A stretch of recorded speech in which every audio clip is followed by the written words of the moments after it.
Sub-incidents in RAYVN allow you to handle multiple parallel incidents in one log. A sub-incident can be opened and closed within the time frame of a log.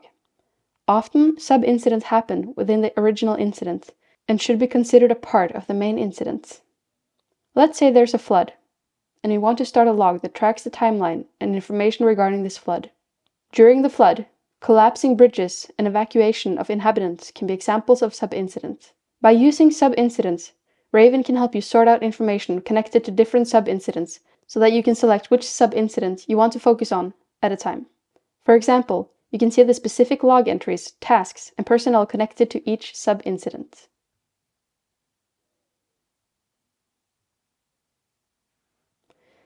This is meant to be able to work with a lot of different information in a single log, but still be able to quickly separate the different information. We'll begin by looking at how to define sub-incident types before we take a look at how to use them operationally. We'll begin by looking at how to define sub-incident types before we take a look at how to use sub-incidents in an operational way. To be able to set up sub-incident types, you need access to the general settings.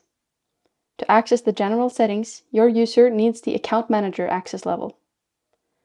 Click the gear wheel, select General, and then select Sub-incident Types. Then click Create Sub-incident Type. We begin by choosing an icon.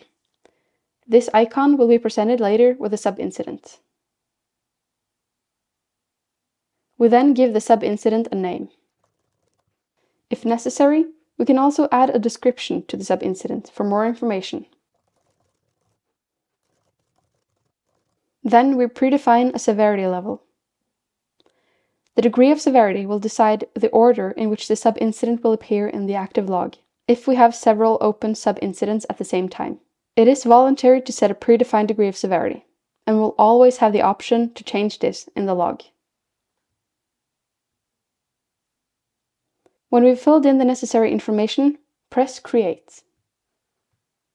We then see that the sub-incident type is added to the list on the left of all of the sub-incident types, and we can now edit it if needed. If we scroll down, we see that we now can also add tasks to the sub-incident. These tasks will be presented as soon as we start this sub-incident.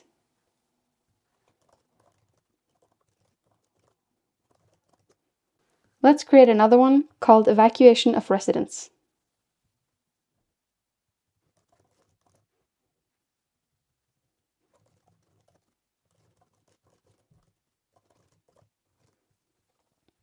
We've now created two sub-incident types. The unique thing about sub-incidents is that these are independent of which log template is used, and can thus be started at any time in any active log. We will now see how sub-incidents are used operationally. But first, since we know this is a functionality we'll be using, we'll go to Log Tools to change the default layout of the functionalities that are displayed.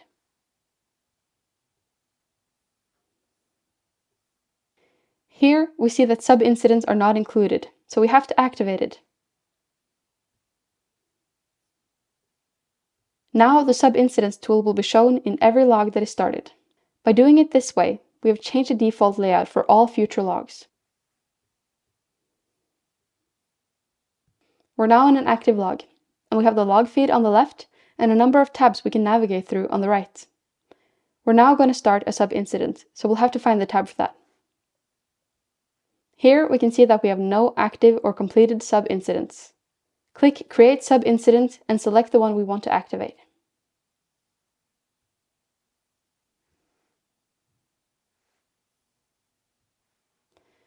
Now that we have started a sub-incident, it may be good to emphasize that there are no additional notifications that have been sent out. When a sub-incident is started, all content that was linked to the sub-incident is retrieved into the log, and we immediately see 3 changes on the screen. First of all, we see a new entry in the log feed with an icon. This icon shows the number 1. That's because this is our first sub-incident. The icon is in this case green, which indicates the severity level we've chosen. The other change we see is that we find the same icon between the log feed and on the section on the right.